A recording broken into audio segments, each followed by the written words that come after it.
مغربي متناويه. غنسالي اللايف ونمشي نصلي المغرب.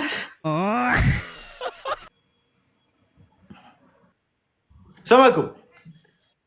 عليكم السلام. كي دايره؟ بخير؟ لاباس الحمد لله. كي داير انت؟ مزيان. انت بنت الحرام اللي بنتي في اللايف ياك؟ ما تديش عليا لا انت بنت تديش عليا. الحرام وانا ولد الحرام. انا ولد الحرام، هما اللي بنات الناس. والله يعطينا وجاكم يا الكلاب الضاله. اش سماك لاختي؟ سميتي زينب. زينب شحال في عمرك زينب؟ 27.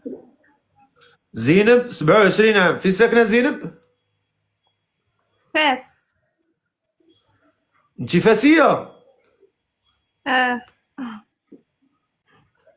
انت شوفي هضري معايا واش نسيت التعليقات راه يردوا لك هذه هنا. نسيت التعليقات، هضري معايا انا تنسالي انا وياك وديك الساعات تكون لي قصد بلدو. زينب 27 عام ساكنه في فاس. شحال فايته تزوجتي؟ لا عمرك تزوجتي؟ لا عازبه. واخا ياك ما كدير شي مصيبه كحله فمك؟ لا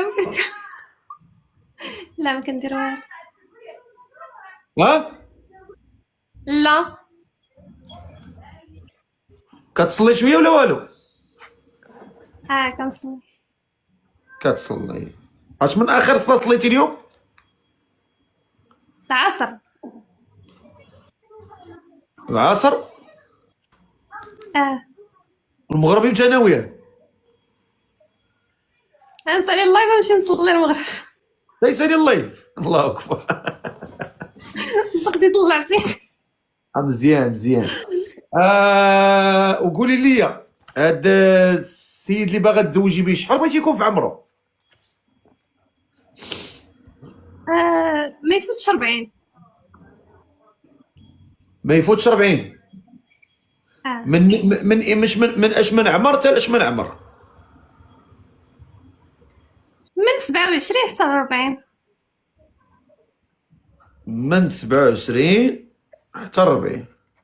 وعندك شي مواصفات، عندك شي شروط، عندك شي حاجه قوليها؟ يكون غير خدام ويكون متقي الله، ما فيش شي بليه صافي. يكون ظريف ولد الناس. هاكا انت راه باينه بنت الناس صراحه. الله يحفظك. زينب 27 عام ساكنه في فاس، ما عمرها ما تزوجت وما عندها حتى شي بليه وكتصلي. ما تصليش غير المغرب، كتسنى الله يبسالي تمشي تصلي. وبغات شي ولد الناس يكون في عمره من 27 عام حتى 40 عام. اللي مهتم بهذه السيده على سنه الله ورسوله بغى يعني يتعرف عليها في النطاق المعقول. والنطاق المعقول ملي كنقولوا نطاق المعقول راه معروف، الطريق المعقول راه معروفه. يعني كتهضر معاه كتعرف عليها في نطاق التعارف، ما البساله ما كايناش. وكتكلم معاه وكتقول له نجي نشوف والديك ونجي نخطبك بالطريقه اللي هي شرعيه. اما كثرت الهضره بزاف اللي كثر معاك الهضره بلوكي، حيت لما بلوكيتيش انت اللي غتفتحي الباب وانت اللي درتي المشكل ماشي انا راه هنا كنلاقي الناس باش يتزوجوا. تفهمنا؟ يعني انت دابا الا جا شي واحد ضرب معاك وكيقلع لك الحياه وبقيتي شاد كضحكي، يعني انت باغي قلت الحياه ماشي انا. تفهمنا؟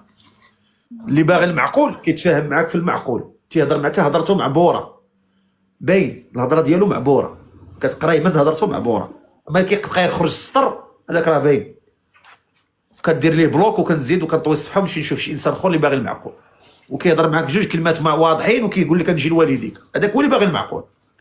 اما شي واحد يجي يهضر معاك بخلاف هذا الكلام ويبدا يدخل ويخرج في الهضره ويبدا يقول لك صيفطي لي تصويرتك ولا صيفطي لي هادي ولا طلعي ولا جلسي ولا تبوساي ولا طلعي فوق الثلاجه وتصوري، هذاك راه باين حاله كيدير. هذاك راه باين حاله كيفاش داير، يعني هذاك راه باين شنو باين. الله تعالى قالنا في القران يا ايها الذين امنوا لا تتبعوا خطوات الشيطان. هذه هي خطوات الشيطان. وحده كتسمحي لي بوحده حكيمي كيباسي دابا حكيمي في لاري دروا كيصيفط لزياش. انت هذيك الباس ديال حكيمي اللي غيمشي لزياش ملي كتقطعيه بالمرابط، المرابط كيجي كيقطع الكره، انت هي المرابط غتقطعي الكره تقطعي عليه الطريق. ملي كتقطعي عليه الطريق صافي ما كيصوروا والو، كيعرف راسو انه هذيك راه بنت الناس ما غيلعبش معاها، غيمشي يقلب على شي وحده اللي غيقدر يلعب معاها. ما انت باينه بنت الناس ما غيلعبش معاك.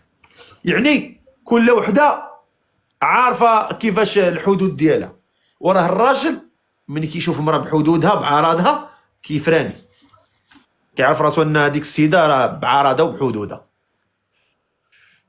تفهمنا؟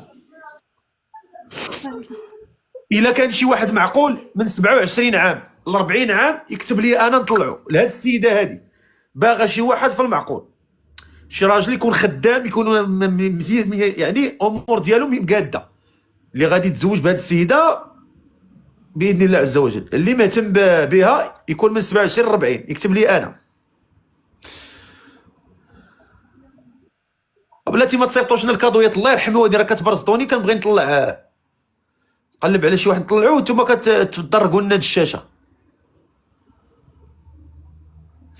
يلا نشوفوا. هاد السيد قال لي انا، السيد قال لي انا، طلع اخويا.